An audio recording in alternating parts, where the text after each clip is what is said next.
Hola, ¿cómo estás? Bienvenido. Me llamo Lindsay. Welcome to Love Them Well. Let's learn some beginner Spanish together. If you would like a curriculum, you can go get this. It is linked below at my Teachers Pay Teachers shop. It contains 12 units of basic vocab that will discuss fun topics. We will talk about the calendar, greetings, school, numbers and colors, the house, family, animals, professions, food, health, and clothes, seasons, and recreation. Each unit contains a study guide of basic vocab words, phrases to practice, and a quiz. And of course, both the Spanish and the English words are included. If you are following this curriculum with your classroom or your home, I suggest doing one unit over 1 to 2 weeks. With each unit, you get the vocab list, phrases to practice. With the videos, I will give you a project recommendation. Some of those you can get at my Teachers Pay Teachers shop, or you can just do them on your own. You'll get a suggestion of a country to study with a YouTube video linked below, a game suggestion that's fun to use with those vocab words, and a quiz. For the country videos that I link below, you can use a graphic organizer that I have, or you can just take notes on your own or discuss them with your family or class. To help you study when possible, I recommend using index cards, putting these Spanish words on the cards and putting them all around your classroom if you're studying in the classroom that week, or your house. Labeling things that you can is really handy for remembering those vocab words. I also highly recommend the trifold study guide. I learned this when I was in high school Spanish. You take a piece of paper, fold it in threes. You write the English word, the Spanish word, and draw a picture. Not only does this help you remember the words really well, but then you can quiz yourself. You can cover this up. Here's the English word. What's the Spanish word? Quiz yourself like this. Here's the picture. What's the Spanish word? Did I get it right?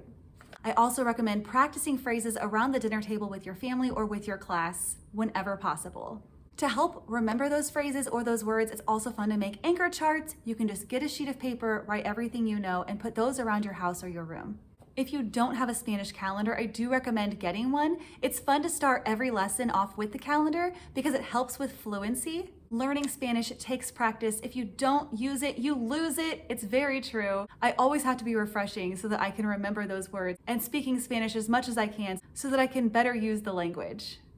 So Spanish words have gender, and that has nothing to do with how feminine or masculine the word is, but they do all have a gender that has either el or un at the beginning of the word, or la or una for a feminine noun. El and la are the articles the, un and una are a.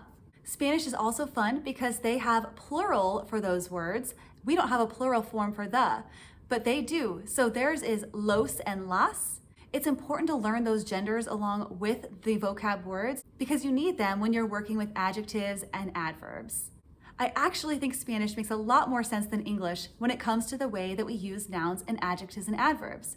Por ejemplo, or for example, we use adjectives before the noun. So when I'm describing a book, I will say the red book.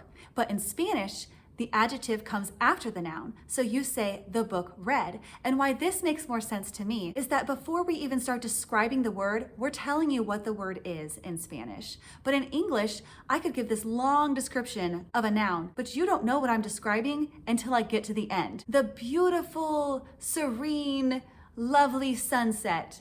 You didn't know what I was going to say before I said sunset. What was I describing? But in Spanish, I would have said the sunset, beautiful, lovely, serene. Isn't that fun? And this is where it's important for you to know the gender of the word because the word book is el libro. The word red is rojo. If I have a masculine word, I'm going to use the word rojo to describe it, red. But if it's feminine, I would say roja, roja, with an A at the end. El libro rojo. That means the red book or the book red. If I have more than one red book, I would say los libros rojos. We will talk more about this later, but it's important to understand this basic skill in the Spanish language. That is enough for today. Get ready, get your curriculum if you would like it. Otherwise, you can just follow along with these videos and take notes as you go. My next video will be how to pronounce vowels and consonants. And Spanish is really fun because things are pronounced pretty much as they're written, which is not the way it is in English. Spanish might be more fun than English. Adios, hasta luego. I'm really glad you're here. Bye.